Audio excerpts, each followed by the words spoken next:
Olá pessoal, então agora a gente vai seguir com a história aí da excelência operacional, entrando na parte do desenvolvimento do toyotismo. Na última aula, no último capítulo dessa história, a gente descobriu, reveu como que a humanidade saiu das corporações de ofício até chegar nas fábricas, e nas linhas de montagem, que foi a grande inovação da Revolução Industrial e do desenvolvimento das linhas de montagem, E era uma visão muito centrada no conhecimento científico, na aplicação científica de como que uma análise estruturada, científica, tanto das atividades que cada pessoa faz na produção, quanto no fluxo dessa atividade, gera lá na produtividade, tudo bem? Era muito focado ali no especialista, Uma pessoa vai analisar e vai falar para os outros colaboradores, operadores ali, como eles devem trabalhar, tudo bem? Isso daqui quebrou, essa visão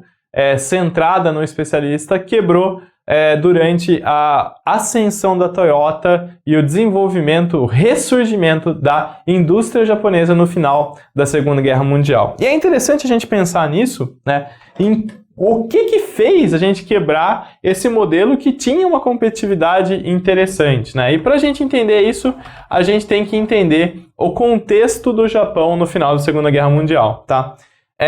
Logo depois da Segunda Guerra Mundial, o Japão, vamos desenhar aqui o Japão, ele estava completamente destruído, Então ele tinha lá perdido a guerra, tinha sofrido, toda a sua indústria estava praticamente destruída, Inclusive, o Japão, ele estava sob intervenção americana, Então, os Estados Unidos estava ali governando o Japão.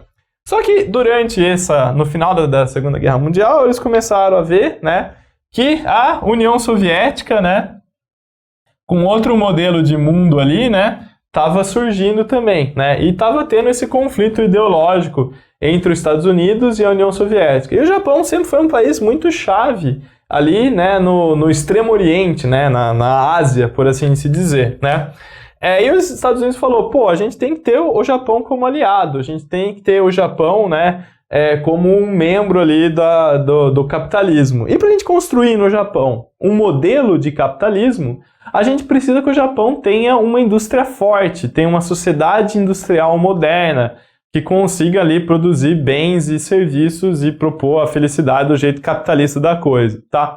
Não que o Japão não tivesse uma indústria forte antes da Segunda Guerra Mundial e durante a Segunda Guerra Mundial. Era uma boa referência, Se você for estudar a história do desenvolvimento industrial japonês, você vai ver que a indústria japonesa, na época da guerra e no começo do século XX, era razoavelmente competitiva. Mas ela não era tão competitiva quanto a indústria americana, Tanto que o potencial industrial americano, inclusive, é comentado como um dos grandes fatores dos aliados terem ganhado a guerra, tá?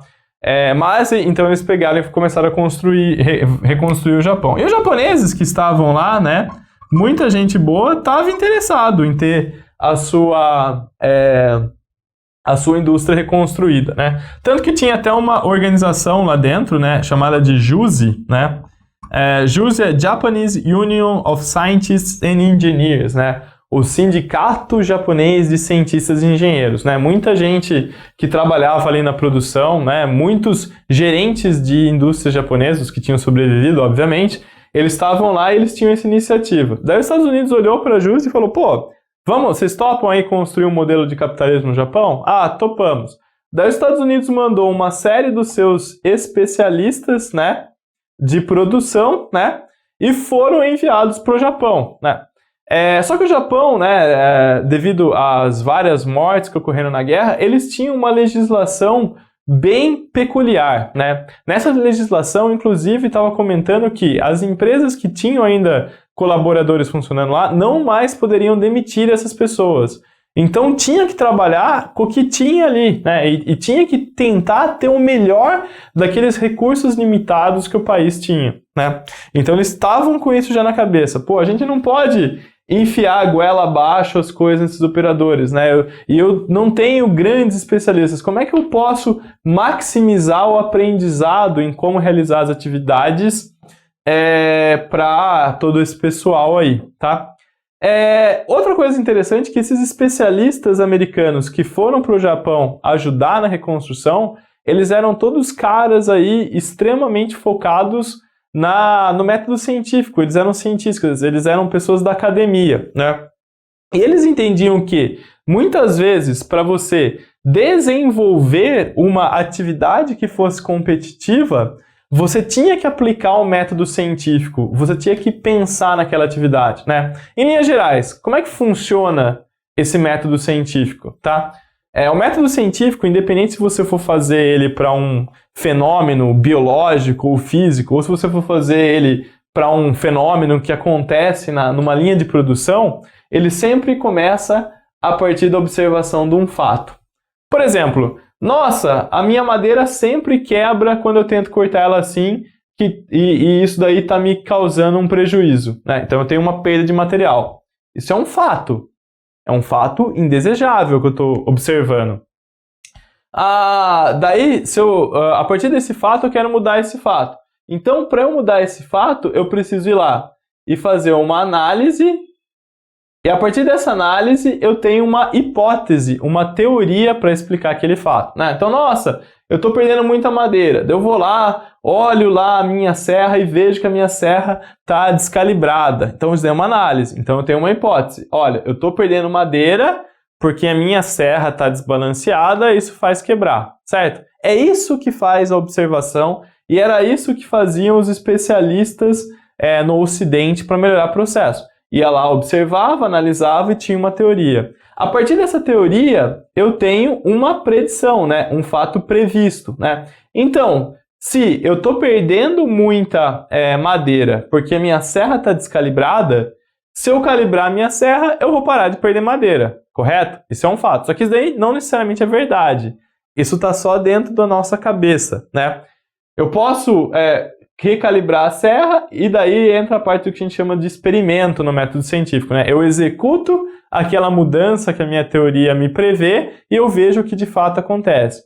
Então eu fui lá, regulei a minha serra e mesmo assim o fato real mostra que eu continuo perdendo madeira. Então, opa, a minha hipótese não estava legal, eu tenho que fazer uma nova análise, né? Ter uma segunda hipótese e a partir dessa hipótese ir até a gente controlar, né? Então, esse é o método científico que os especialistas ocidentais aplicavam tanto nas atividades quanto nos problemas grandes que geraram ali aquela grande competitividade, aquele ganho de coisas da indústria, né? E por que é o método científico? Eu posso aplicar isso daqui também para coisas científicas. Por exemplo, observei um fato. Antes, o meu antibiótico matava uma bactéria. Agora, essa bactéria não está mais morrendo. É um fato. Análise. Olho lá a bactéria no microscópio, vejo a sua camada superior lá, né, a sua membrana, as proteínas que tem, e tem uma hipótese. Olha, não está funcionando o antibiótico porque ela desenvolveu um outro tipo de proteína na sua membrana. Predição. Então, se eu usar esse outro tipo de antibiótico, ele vai ser efetivo. Vejo. Foi efetivo? Não, mesmo assim não foi. Então, a minha hipótese vai ser reanalisada.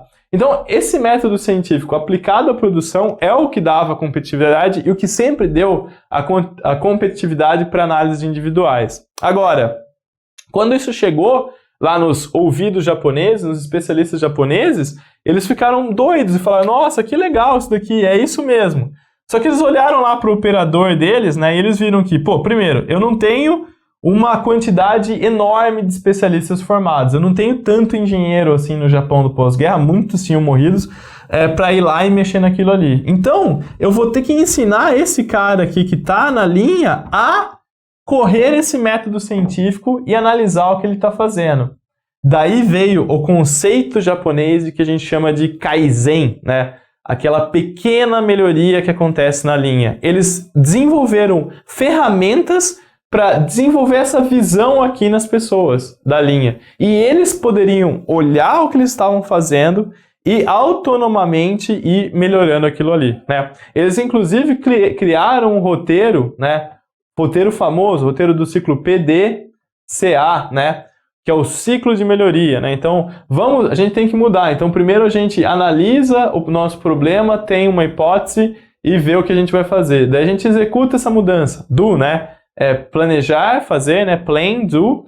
Daí eu checo, né? O C de checar, eu checo se a mudança teve o efeito que eu gostaria. Se teve efeito, eu tomo uma ação, eu padronizo aquela nova atividade. Então os japoneses foram criando, né? E a empresa que encampou essa mentalidade de uma maneira mais forte foi a Toyota, encamparam essa cultura de que todos dentro da organização têm que olhar, pensar no que eles estão fazendo e tentar estruturadamente propor essas mudanças, propor aí essas melhorias para aumentar a competitividade no final, né? E eles não faziam isso nas grandes coisas, lógico, os engenheiros também faziam isso nas grandes coisas, mas a operação fazia nas pequenas coisas, né? Então, nossa, eles criaram a cultura, onde que você está perdendo tempo? Qual que é o desperdício que você está tendo? E falaram, e deram treinamento, E como é que você muda esse desperdício? Por que esse desperdício está acontecendo? Hipótese, o que você vai fazer para esse desperdício ser resolvido, né? Faz um teste, deu certo, né? Então a Toyota, as empresas japonesas foram criando maneiras e roteiros dessa ideia do método científico ser aplicado de maneira a gerar maior produtividade, tudo bem? E lógico, né? O método científico roda melhor em pessoas que têm mais conhecimentos em observar os fatos, têm mais conhecimentos em ferramentas analíticas. Os japoneses também treinaram isso daí dentro da operação. E se você quer ser excelente, ter uma empresa excelente, você vai ter que entender sobre o que você está fazendo. Você vai ter que ter ferramentas de análise que te permitam construir hipóteses melhores, tá? Então, houve muito dessa aplicação, né, que fez com que a competitividade da Toyota fosse lá em cima, né? Então, o que a gente fala aqui, o desenvolvimento do sistema Toyota de produção, né? Baseados nos melhores conceitos dos chamados gurus da qualidade, né? Quem que eram os gurus da qualidade? Eram esses caras aqui que vieram lá dos Estados Unidos e disseminaram essa ideia de, cara, eu preciso atender o meu cliente, tudo tem que estar conectado e não pode ter desperdício, né? E como é que você resolve isso? Mudando as atividades através do desenvolvimento de conhecimento através do método científico, né? Só que a Toyota tornou vocês notem, aplicar um método científico, satisfazer o cliente, ter tudo integrado, é muito conceito. A Toyota teve a grande sacada de simplificar as coisas, sabe? Ter uma folhinha, ter uma rotina, ter uma liderança que ajuda ali a pessoa desenvolvendo isso aos poucos, paulatinamente. Tanto que demorou anos até a Toyota ganhar a competitividade que ela tem, né? Ela começou lá os trabalhos na década de 50, né? Antes até, na década de 40, para emergir como uma grande potência de competitividade, de excelência operacional, na década de 70, 80. Né? Então foram aí vários anos, quase 30 anos de trabalho duro, desenvolvendo essas técnicas e mudando a mentalidade das pessoas para embutir essas coisas aqui, esses conceitos na rotina das pessoas, tá? E pela primeira vez, né? Pela primeira vez na história, não é necessariamente o melhor, não é difícil, né? Não é uma escolha você fazer entre ser melhor, né? Ter uma qualidade melhor e ser mais barato, tudo bem? Além disso, começa a ver a necessidade da colaboração de todos para alcançar a melhoria, né? Lógico que uma empresa onde está todo mundo pensando, todo mundo olhando as atividades e pensando na satisfação, é muito mais competitiva, vai gerar melhoria de um jeito muito mais rápido, onde está tudo dependendo ou do gerente, ou do engenheiro, ou do especialista na área. Esses caras, por mais que eu sei porque eu comecei aqui sendo engenheiro e olhando melhoria pontual, né? A gente, por mais competente que seja, não consegue trabalhar tudo. Tem que ter a colaboração de todos para a gente ter o nível de competitividade que é esperado hoje em dia. E as metodologias, elas ajudam a gente a desenvolver isso daí mais fácil, tá? E a Toyota mostra uma imensa vantagem competitiva, tanto que hoje ela é a maior montadora do mundo aí, né? Então, assim, surgem os principais conceitos, as principais metodologias quando a gente fala de excelência operacional, tá? E hoje estamos aqui na era moderna, né? Onde é a grande era das metodologias, a era das regrinhas, a era dos roteiros, né, para aplicar o que a Toyota conseguiu aplicar em qualquer lugar do mundo, né, que é o que a gente fala, né.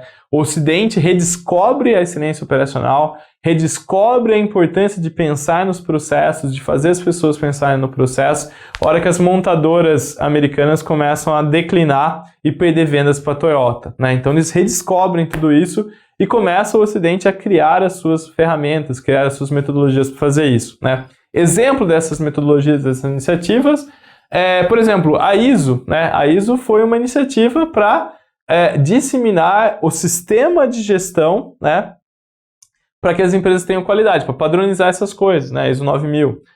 O Seis Sigma foi a metodologia lá que a GE encontrou, onde ela iria analisar as atividades e os fluxos delas para gerar mais competitividade, né? O Lean, né? O Lean, esse nome Lean de enxuto, né? Lean é magro em inglês, é coisa que não tem gordura, né?